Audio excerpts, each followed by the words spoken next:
Hey everyone, and welcome to the first video from this channel. I'm Christine, and I like taking pictures. I've been taking pictures for a long time. Like, a long time. Like, a long time. So, I finally decided to do something about it. Now I have a website, these social media links, but honestly, I think the medium is oversaturated, and other people are probably gonna do it better than me. So don't quit your day job, am I right? I'm here live. I'm not a cat.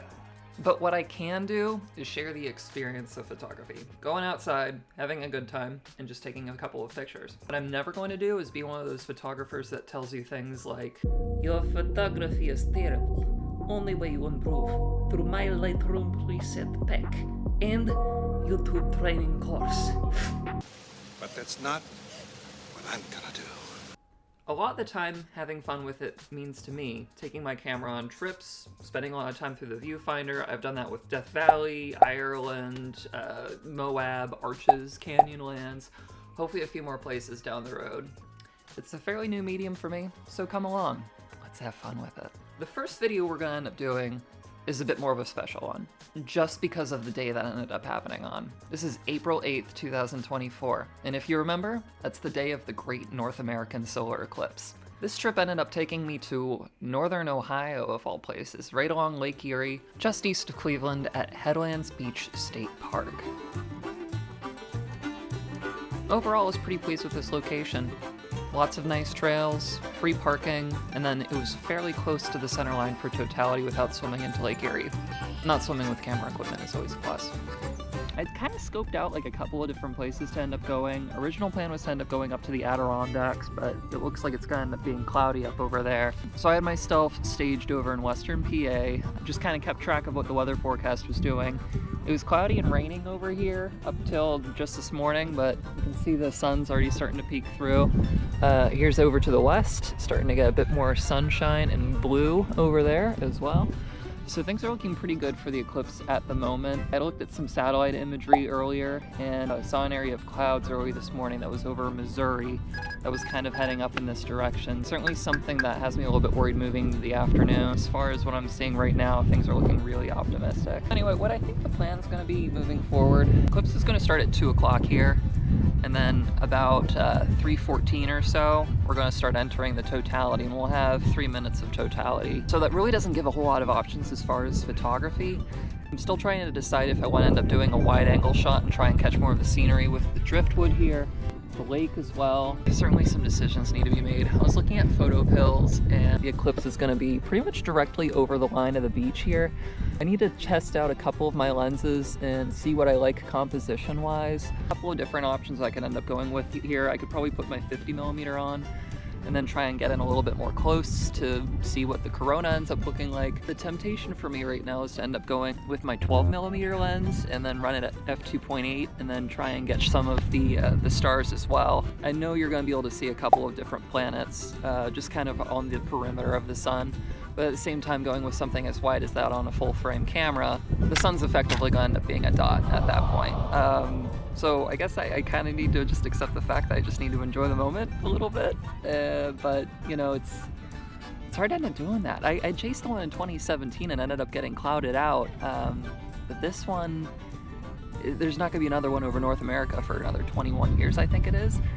So a 3-minute window in 21 years till the next one within the same country, otherwise I'm traveling a bit. Yeah, anyway, we're gonna walk around a little bit, get a couple of pictures of just the surroundings here, and get set up eventually before the eclipse happens. So, see you around. After recording that, I basically just had to turn around, and then immediately there was this fantastic lighthouse there. So I set up my camera, I took a few shots with my 16x35, and then almost immediately ended up switching to my 70x200. Here's what I captured.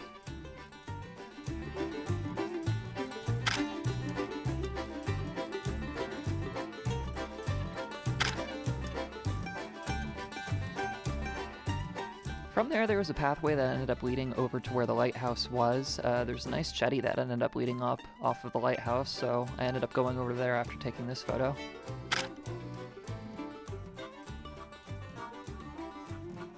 It was a little bit of a rock scramble to end up getting out to where the jetty was, but it wasn't so bad.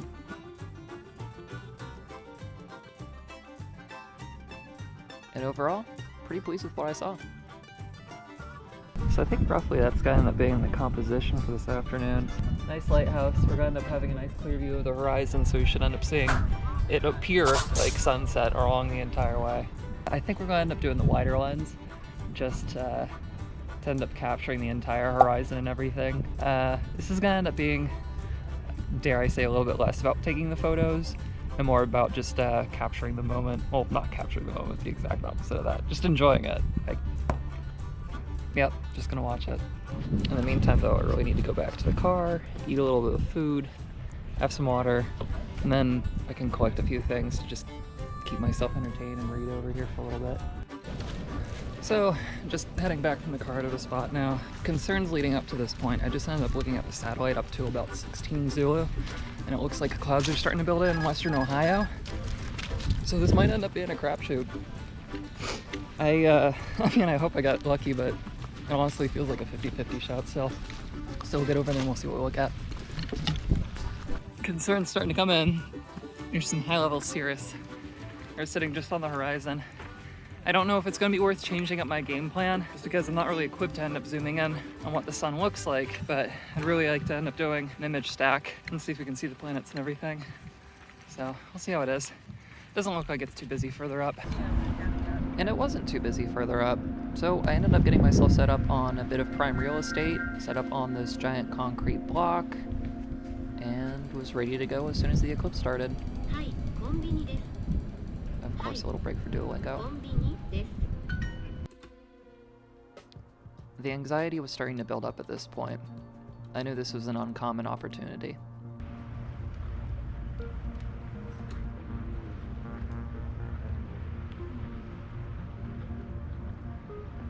This is about 3 minutes out from the eclipse. Still using the eclipse glasses. Making one last check of the GoPro to make sure it's ready to go. Is that 1% battery?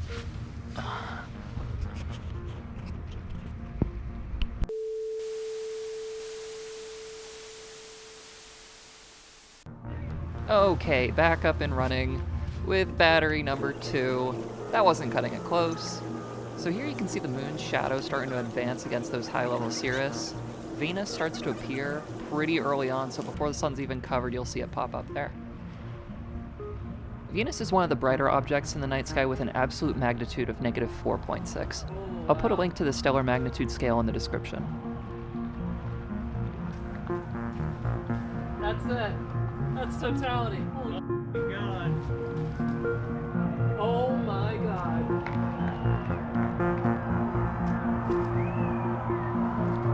Oh my God.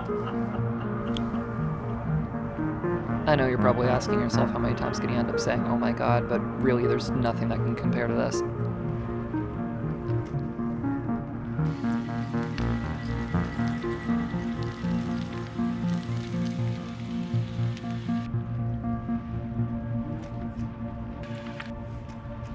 Glasses on!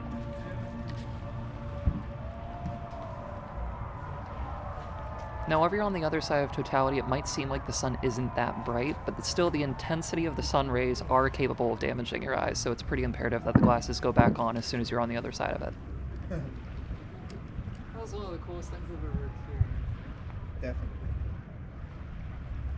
So that was it for the eclipse. Here it is, and it's gone. gone. Here's how my first photos came out.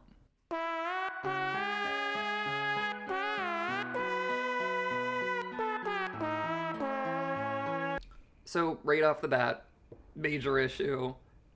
I was overexposed. Everybody was saying it's gonna be dark, it's gonna be like nighttime. So my thinking the entire time going into taking pictures of the eclipse was, I'm gonna be able to get some stacked exposures and be able to put them through Sequitur and make like these fantastic images with stars.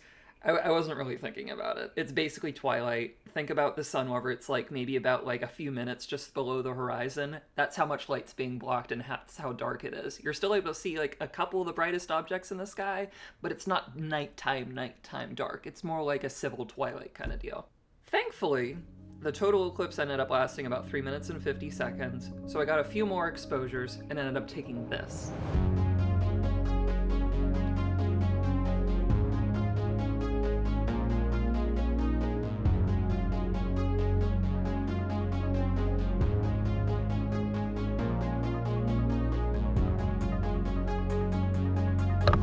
Hope you enjoyed that as much as I did.